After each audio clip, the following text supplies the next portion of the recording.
నమస్తే, welcome to I witness news. ముందుగా ముఖ్యాంశాలు. తీరని గిరిజన ప్రజల డోలి కష్టాలు. ఎన్ని పార్టీలు అధికారంలోకి వచ్చినా మా వెతలు తీరడం లేదని ఆవేదన.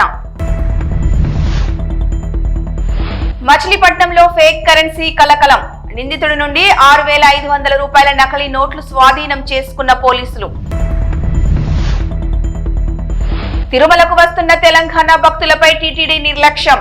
అసహనం వ్యక్తం చేసిన తెలంగాణ మంత్రి కొండా సురేఖ. ఫార్ములా ఈ రేసింగ్ కేసులో కేటీఆర్ కు ఈడీ నోటీసులు. జనవరి 7న విచారణకు రావాలని ఆదేశం.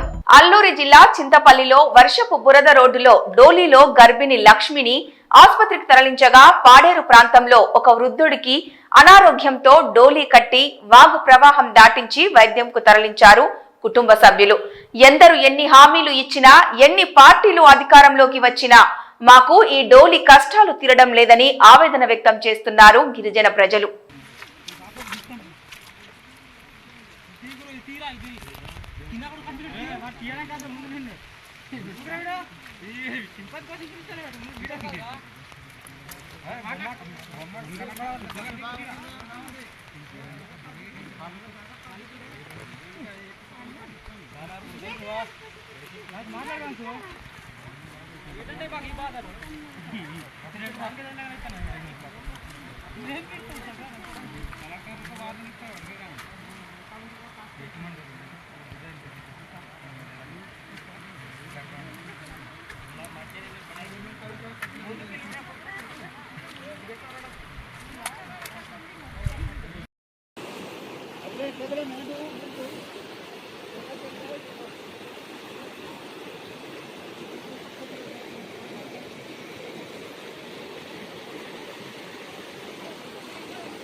మచిలీపట్నంలో ఫేక్ కరెన్సీ కలకలం రేపింది. ఓ వైన్ షాప్ లో 500 రూపాయల నకిలీ నోట్లను మారుస్తున్న వ్యక్తిని అదుపులోకి తీసుకున్నారు పోలీసులు.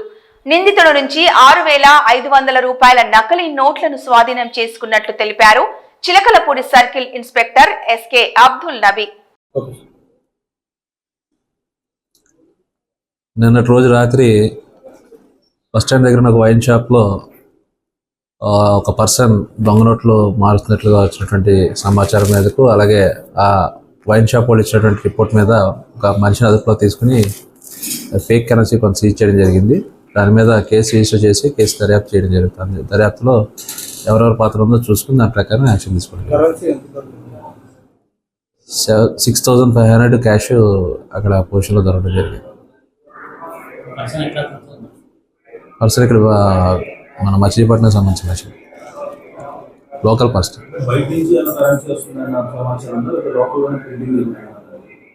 అది ఇంకా దర్యాప్తులో జరిగిందో ప్రస్తుతానికి ఒక పర్సన్ అది ప్రదేశం. తిరుమలకు వస్తున్న తెలంగాణ భక్తులు నిర్లక్ష్యానికి గురవుతున్నారని విమర్శించారు మంత్రి కొండా సురేఖ. తెలంగాణ భక్తుల మీద ప్రత్యేక దృష్టి సారించి ప్రాధాన్యత ఇవ్వాలని డిమాండ్ చేశారు ఆమె. ఈ విషయంపై ప్రస్తుత ప్రభుత్వంతో మంతనాలు జరుపుతున్నామని, దీనిపై రాష్ట్ర ముఖ్యమంత్రితో కూడా మాట్లాడాం, వారు సానుకూలంగా స్పందించారని చెప్పారు మంత్రి కొండా సురేఖ. మా దురదృష్టం ఏంటంటే అంతకుముందు మా తెలంగాణలో అంతా కలిసినప్పుడు మాకుండేది గుడి. మేము శ్రీశైలం గుడిని విడిపోవడం వలన కోల్పోయినా కూడా మాకు ఈ భక్తి అయితే మాకు ఎప్పుడు కూడా ఉంటుంది. కాకపోతే మాకు కొంత ఇబ్బందికరమైన వాతావరణం ఎక్కడుందంటే తిరుమల తిరుపతి దేవస్థానం నుండి మా తెలంగాణ నుంచి వచ్చేటువంటి భక్తులు కొంత గత గవర్నమెంట్ నుంచి నిర్లక్ష్యానికి గురికి కాబడతా ఉన్నారు. ఆ విషయంలో మేము ఇప్పుడు ప్రస్తుత గవర్నమెంట్ తో మంతనాలు జరుపుతా ఉన్నాము. గతంలో తెలుగుదేశం ప్రభుత్వం ఉన్నప్పుడు, అధికారంలో ఉన్నప్పుడు ఏ విధంగా అయితే కొన్ని పద్ధతులు నియమాలు పాటించేవాళ్ళు, అదే పద్ధతిలో మా ప్రభుత్వానికి కూడా వారు ఇవ్వాలని వారికి మేము రిప్రజెంటేషన్ కూడా ఇవ్వడం జరిగింది. ముఖ్యమంత్రి గారు కూడా ఈ రాష్ట్ర ముఖ్యమంత్రి గారితో కూడా మాట్లాడడం జరిగింది. వారు కూడా ఒక పాజిటివ్ వేలో మేమందరం కూడా చర్చించుకొని మొన్ననే వాళ్ళ కమిటీ కూడా వేయడం జరిగింది. కాబట్టి కమిటీలో నిర్ణయించుకొని మరి తెలంగాణకు నుంచి అధిక భక్తులు వస్తారో అధిక రాబడి కూడా వస్తుంది. మరి గతంలో మాకు అక్కడి నుంచి కళ్యాణ మండపాలు కానీ, గుళ్ల డెవలప్మెంట్ల కోసం కానీ, కాలనీ గుళ్ల కోసం కానీ మాకు చాలా నిధులు వచ్చేవి. మరి అదే విధంగా మళ్ళీ అక్కడి నుంచి మాకు నిధులు రావాలని కూడా వారిని కోరుతూ, ఎందుకంటే తెలంగాణలో చాలా గుళ్ళు ఎక్కువగా ఉన్నాయి, మరి ప్రాచీనమైనటువంటి గుళ్ళు కూడా చాలా ఎక్కువగా ఉన్నాయి. కళ్యాణ మండపాలు గ్రామాన కూడా అడుగుతా ఉన్నారు. కాబట్టి టీటీడీ వారు తలుచుకుంటే ఇవన్నీ కూడా జరిగే అవకాశం ఉంటుంది. కాబట్టి వారు తప్పకుండా ఒప్పుకొని మా తెలంగాణకు ఒక ప్రత్యేకమైనటువంటి మరి నమ్మకాన్ని కలిగించి మా మీద ఒక ప్రత్యేక దృష్టి సారిస్తారని ఆశిస్తూ, మరి స్వామివారికి దర్శనం చాలా బాగా అయింది. మళ్లీ వారు మమ్మల్ని త్వరలోనే రప్పించుకొచ్చారని ఆశిస్తూ సెలవు తీసుకుంటారు. ఫార్ములా ఈ రేసింగ్ కేసులో కేటీఆర్ కు ఈడీ నోటీసులు జారీ చేసింది. జనవరి 7న కేటీఆర్ విచారణకు హాజరు కావాలని నోటీసులు ఇచ్చారు. సీనియర్ ఐఏఎస్ అధికారి అరవింద్ కుమార్, హెచ్ఎండిఏ మాజీ చీఫ్ ఇంజనీర్ బిఎల్ఎన్ రెడ్డికి కూడా నోటీసులు జారీ అయ్యాయి. జనవరి 2, 3 తేదీలలో విచారణకు రావాలని ఈడీ నోటీసులు జారీ చేసింది. చంద్రబాబు తన నైజాన్ని మరోసారి బయటపెట్టాడంటూ విమర్శించారు మాజీ మంత్రి రోజా. ఎన్నికల సమయంలో విద్యుత్ ఛార్జీలు పెంచబోమంటూ హామీలు గుప్పించిన చంద్రబాబు, కూటమి నాయకులు గెలిచిన తరువాత మాట మరచి విద్యుత్ ఛార్జీల భారం ప్రజలపై మోపుతున్నారని అన్నారు రోజా. ప్రజలపై భారం వేసే ఏ కార్యక్రమానికైనా ప్రశ్నిస్తానన్న పవన్ కళ్యాణ్ కు విద్యుత్ ఛార్జీల బాధుడు మోత వినిపించలేదా అని ప్రశ్నించారు రోజా. ఈరోజు జగన్మోహన్ రెడ్డి గారి పిలుపు మేరకు ఈ ఆంధ్ర రాష్ట్ర ప్రజల మీద ఈ కూటమి ప్రభుత్వం వేసిన విద్యుత్ భారాన్ని వెంటనే వెనక్కి తీసుకోవాలని చెప్పి ప్రజల పక్షాన ఈరోజు మేము పోరాడుతూ ఆందోళన చేస్తూ మరి విద్యుత్ శాఖాధికారికి వారి వారి నియోజకవర్గాల్లో వారి వారి ప్రజల కోసం ప్రజాప్రతినిధులుగా పనిచేసిన మేమందరం కూడా ఈరోజు రావటం జరిగింది.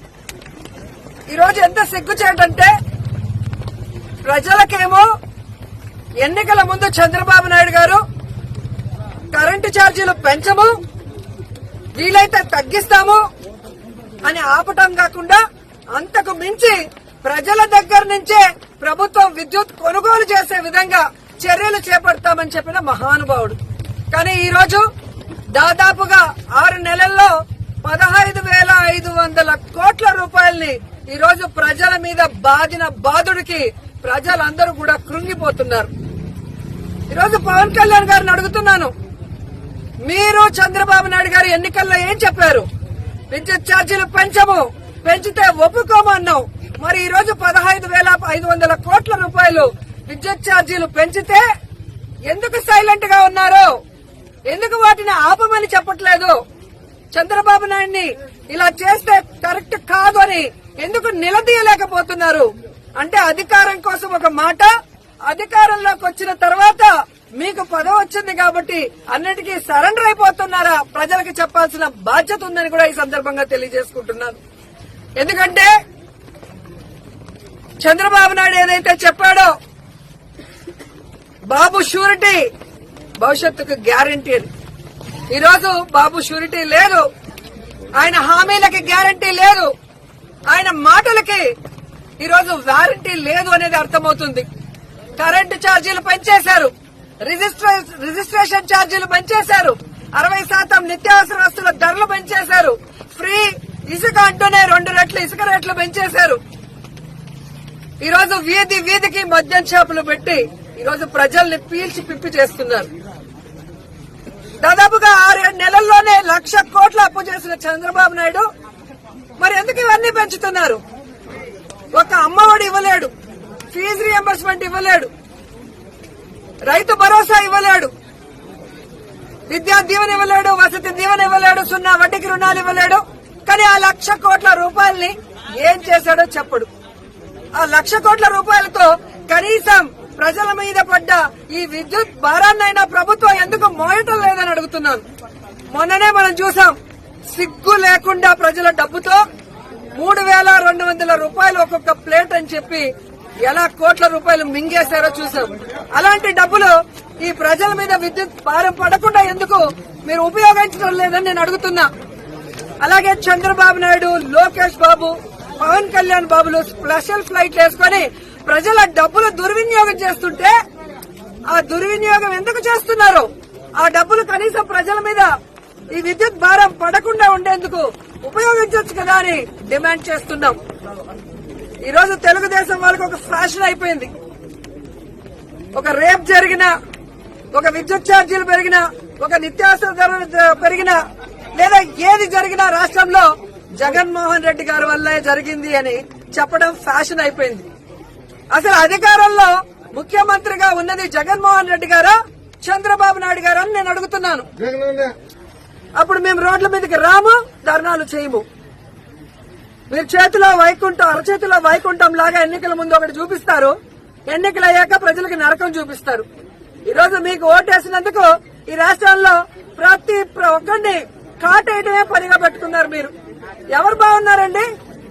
యువతని మోసం, విద్యార్థుల్ని మోసం, ఉద్యోగస్తుల్ని మోసం, రైతుల్ని మోసం, అందరినీ మోసం చేయడం తప్ప ఏం చేస్తుంది ఈ కూటమి ప్రభుత్వం 7 నెలలుగా నేను అడుగుతున్నా.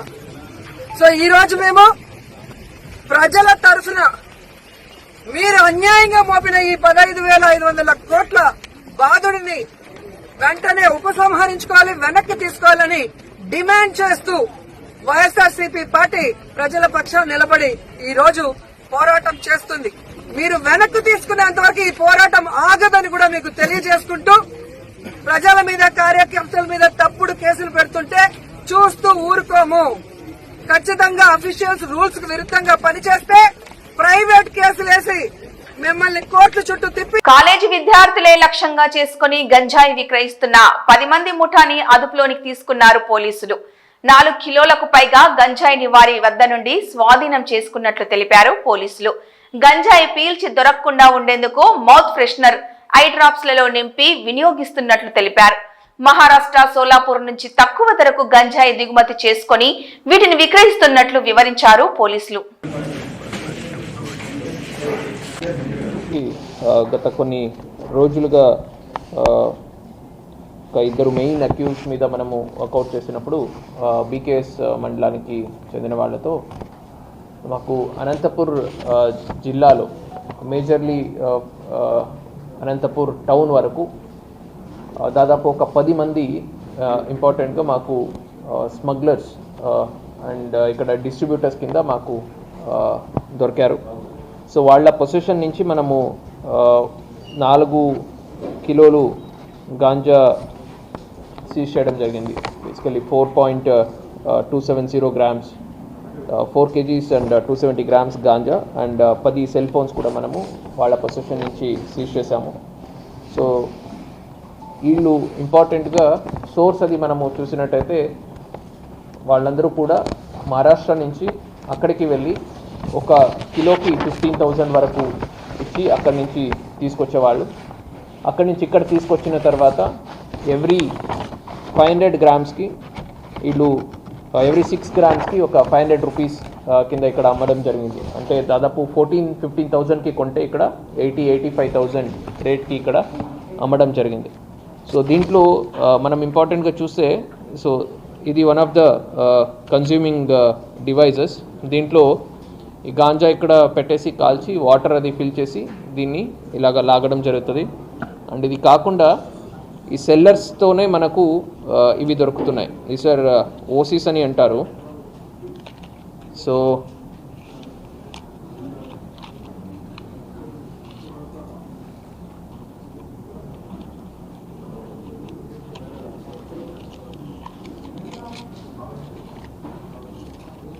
సో ఇది ఎంటీ దొరుకుతుంది ఇలాగా.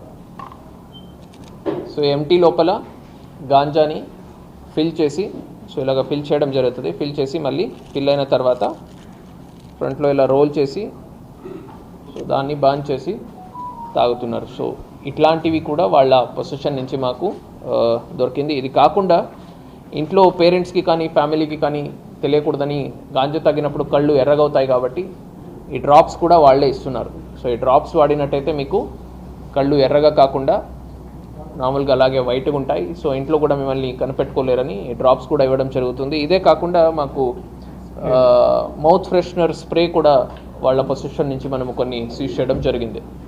సో తాగిన తర్వాత స్మెల్ రాకూడదు అనే కాన్సెప్ట్తో అది కూడా వాళ్ళకి ఈ సెల్లర్స్ ఎవరున్నారు, మాకు దొరికిన మెయిన్ 10 మెంబర్స్ ఎవరెవరు ఉన్నారు వీళ్ళే దాన్ని కూడా దీంతో పాటు along with ganja complete package ఇస్తున్నారు. సో దాన్ని తాగడానికి కావాల్సినది, తాగిన తర్వాత బయట వాళ్ళకి తెలియకుండా మనం ఎలాగా ఉండాలి దానికి సంబంధించింది కూడా ఇవ్వడం జరుగుతుంది. ఈ 10 మందిని మనము వీళ్ళందరూ కూడా only distributors, sellers or smugglers. ఇది కాకుండా ఆల్రెడీ ఒక 8-9 మెంబర్స్ మనము పిల్లలు కాలేజ్లో ఎవరు కన్జ్యూమ్ చేస్తున్నారు, కాలేజ్ స్టూడెంట్స్, వాళ్ళని పిలిపించి వాళ్ళ పేరెంట్స్ని అండ్ కాలేజ్ మేనేజ్మెంట్ వాళ్ళు ఎక్కడ చదువుతున్నారు వాళ్ళని ఆల్రెడీ పిలిచి కౌన్సిలింగ్ చేసి గట్టి వార్నింగ్ కూడా ఇచ్చి పంపించడం జరిగింది. జస్ట్ బికాస్ ఢిల్లీలోని ఏఐసిసి కార్యాలయంలో మాజీ ప్రధాని మన్మోహన్ సింగ్ పార్థివ దేహానికి అంతిమ నివాళి అర్పించారు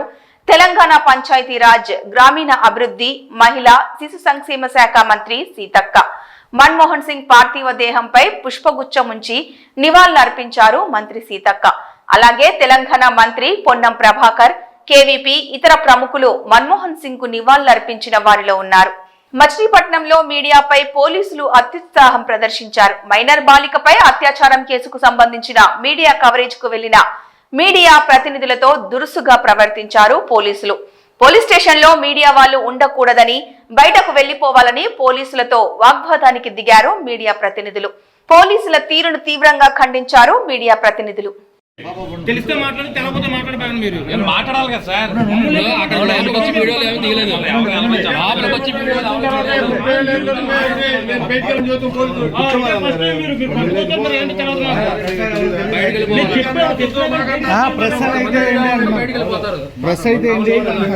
సిఐలు ఎస్ఐలు అంటారు, మీరు మామూలు దాంట్లో అసలు బయటికి వెళ్ళిపోవాలి. ఆయన ఏమన్నాడు వచ్చి రిసెప్షన్ అక్కడ మీరు వెళ్ళమన్నాడు.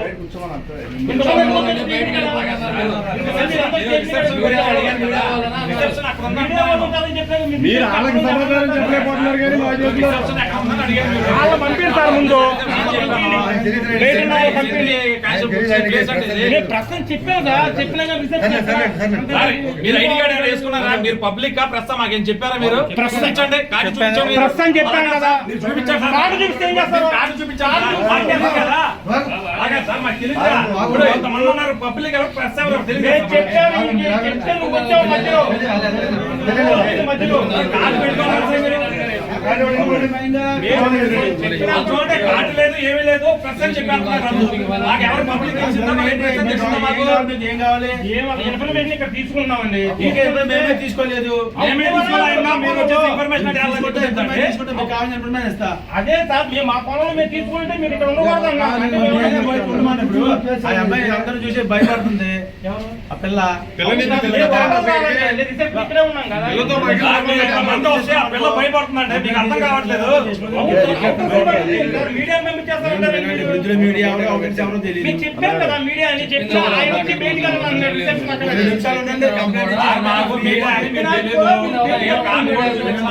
చెప్పాం కానీ 2 minutes అయితే అవును సార్, మీ వర్షం కోసం మీటింగ్ కానీ ఈరోజు ఏం జరిగిందా అనేది మేము అడుగుతాం. అదే ఇప్పుడు అందరం చూసి బెత్తర. జగిత్యాల జిల్లా ప్రధాన ఆసుపత్రిలో సిబ్బంది నిర్వాకంపై ఆగ్రహం వ్యక్తమవుతోంది. అనారోగ్యానికి గురైన భర్తకు తోడుగా ఆసుపత్రికి వచ్చిన మల్లవ్వ అనే వృద్ధురాలిని బయటకు గెంటేసిన సర్కార్ దవాఖాన సిబ్బంది తీరును తప్పుపడుతున్నారు స్థానికులు. దీంతో భార్య కోసం వైద్యం వద్దని ఆసుపత్రి నుండి వృద్ధుడు బయటకు వచ్చేయడంతో రోడ్డు పక్కన మల్లవ్వతో పాటే తోడుగా భర్త పడుకోవడంతో గమనించిన స్థానికులు పోలీసులకు సమాచారం అందించడంతో పోలీసులు తిరిగి భార్యాభర్తలను హాస్పిటల్లో జాయిన్ చేయడంతో కథ సుఖాంతమయ్యింది.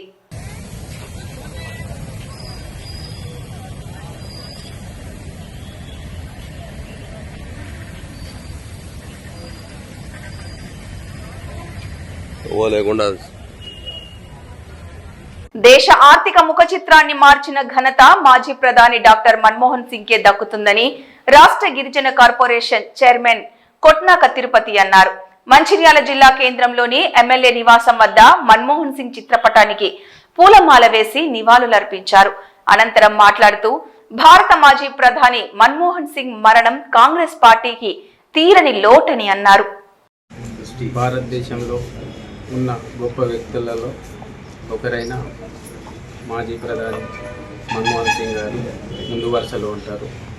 భారతదేశ అభివృద్ధిలో ఎన్నో సంస్కరణలు తెచ్చి భారత ప్రజలకు ఎంతో సేవ చేసిన వ్యక్తి ఈరోజు భారతదేశానికి 2 సార్ల ప్రధానమంత్రిగా మరియు పివి నరసింహారావు గారి క్యాబినెట్లో ఆర్థిక మంత్రిగా ఎన్నో సేవలు చేసిన ఆ మహనీయుడు ఈరోజు కాంగ్రెస్ పార్టీకే కాదు దేశంలో ఉన్న ప్రతి ఒక్కరికి కూడా ఆయనే లేని లోటు కనబడుతుంది. వారి ఆత్మ శాంతించాలని ప్రతి ఒక్కరిని కోరుకుంటూ ఆయన ఈరోజు మన మధ్య లేకపోవచ్చు, కానీ ఆయన చేసిన అభివృద్ధి, ఆయన తెచ్చిన ఏదైతే ఆర్థిక సంస్కరణలు ఉన్నాయో అవన్నీ కూడా మనకు ఎల్లప్పుడూ కనబడుతూ ఉంటాయి. వారి ఆత్మ శాంతించాలని మరొక్కసారి కోరుకుంటూ కాంగ్రెస్ పార్టీ వారి పక్షాన ఎప్పటి కూడా వారు చేసి విధి విధానాలు ఏవైతే ఉన్నాయో అవన్నిట్లను కూడా తూచతప్పక పాటిస్తుందని ఈ సందర్భంగా తెలియజేస్తుంది. దేశంలో దున్నేవాడిదే భూమి కావాలని పోరాటం చేసిన ఏకైక పార్టీ సిపిఐ పార్టీ అని సిపిఐ పార్టీ రాష్ట్ర సహాయ కార్యదర్శి తక్కెలపల్లి శ్రీనివాసరావు అన్నారు. భారత కమ్యూనిస్టు పార్టీ 100 సంవత్సరాల ఉత్సవాలను విజయవంతం చేయాలని వరంగల్ రైల్వే స్టేషన్ నుండి వరంగల్ చౌరస్తా వరకు సిపిఐ పార్టీ ఆధ్వర్యంలో భారీ ర్యాలీ నిర్వహించారు. అధిక సంఖ్యలో సిపిఐ పార్టీ కార్యకర్తలు ర్యాలీలో పాల్గొన్నారు. సిపిఐ నాయకులు తక్కలపల్లి శ్రీనివాసరావు, మేకల రవి మాట్లాడుతూ దేశవ్యాప్తంగా బడుగు బలహీన వర్గాల కోసం పోరాటం చేస్తున్న ఏకైక పార్టీ సిపిఐ పార్టీ అని ఆయన అన్నారు. చరిత్ర కలిగిన పార్టీ ఉత్సవాలను పార్టీ శ్రేణులు విజయవంతం చేయాలన్నారు. శత జయంతి ఉత్సవాలను దేశవ్యాప్తంగా జరుపుకోవడం జరుగుతోంది. భారత కమ్యూనిస్ట్ పార్టీ దేశం లోపల ఆవిర్భవించి 100 సంవత్సరాలు అవుతున్నటువంటి సందర్భంగా పార్టీ శ్రేణులు అట్టహాసంగా ఈరోజు ఈ యొక్క కార్యక్రమాన్ని వరంగల్ నిర్వహిస్తూ ఉన్నారు. 1925లో భారత కమ్యూనిస్ట్ పార్టీ ఈ దేశ స్వాతంత్రం కోసం, ఈ దేశం నుండి బ్రిటిష్ వారిని తరిమి కొట్టడం కోసం, ఈ దేశ ప్రజల స్వాతంత్రం కోసం పోరాటం చేసినటువంటి పార్టీ భారత కమ్యూనిస్ట్ పార్టీ. ఆ రోజు ఈ దేశంలో దున్నేవాడికే భూమి కావాలి, ఈ దేశంలో ఉన్నటువంటి పరిశ్రమలు ప్రభుత్వ రంగంలో ఉండాలి, ఈ దేశంలో పుట్టినటువంటి పిల్లలందరికీ విద్య కావాలి, ఈ దేశంలో చదువుకున్నటువంటి వాళ్ళందరికీ కూడా ఉద్యోగాలు రావాలనేటువంటి నినాదం ఇచ్చింది భారత కమ్యూనిస్ట్ పార్టీ. కార్మికులకు 8 గంటల పని విధానం కోసం పనిచేసింది భారత కమ్యూనిస్ట్ పార్టీ. ఈ దేశం లోపల ప్రజలకు ఏ సమస్య వచ్చినా కూడా ముందుండి ఎర్ర జెండా అందుకొని భారత కమ్యూనిస్ట్ పార్టీ కార్యకర్తలు ప్రజల కోసం ఈ 100 సంవత్సరాలుగా అనేక ఉద్యమాలు చేసి, అనేక త్యాగాలు, పోరాటాలు చేసి ప్రజలకు అండగా నిలబడ్డటువంటి పార్టీ భారత కమ్యూనిస్ట్ పార్టీ. అలాంటి పార్టీ 100 సంవత్సరాల ఉత్సవాలను ఈరోజు జరుపుకుంటా ఉంది. అయితే ఈరోజు ఈ దేశం లోపల ఉన్నటువంటి పార్టీలు, అధికారులు ఉన్నటువంటి రాష్ట్రంలో కానీ కేంద్రంలో కానీ అధికారంలోకి వచ్చినటువంటి పార్టీలు కార్పొరేట్ వర్గాలకు తొత్తులుగా పనిచేస్తూ ఉన్నారు. పేద ప్రజలను మర్చిపోతూ ఉన్నారు. వాళ్ళు చెప్పినటువంటి మాటలు మర్చిపోతూ ఉన్నారు. ఎన్నికల్లో డబ్బుల సంచులతోని మరి అధికారంలోకి వచ్చి కార్పొరేట్ వర్గాలకే పనిచేస్తూ ఉన్నారు తప్ప పేద ప్రజల కోసము, పేద ప్రజల సమస్యల కోసం, ఉద్యోగాల కల్పన కోసం, ఉచిత విద్య కోసం, అందరికీ వైద్యం ఇచ్చేటువంటి పరిస్థితుల్లో ఈరోజు ప్రభుత్వాలు లేవు. ప్రజలు చాలా ఇబ్బందుల్లో ఉన్నారు. అందుకనే భారత కమ్యూనిస్ట్ పార్టీ 100 సంవత్సరాల మరి పోరాట స్ఫూర్తితో ఈ దేశంలో పేదవాడి రాజ్యం వచ్చేంత వరకు, ఈ దేశంలో సమసమాజం వచ్చేంత వరకు భారత కమ్యూనిస్ట్ పార్టీ కార్యకర్తలు ముందు వరుసలో ఉండి ప్రజలకు అండగా నిలబడి పోరాటాలు కొనసాగిస్తామని సందర్భంగా తెలియదు. ఇవి ఈ బులెటిన్ అప్డేట్స్.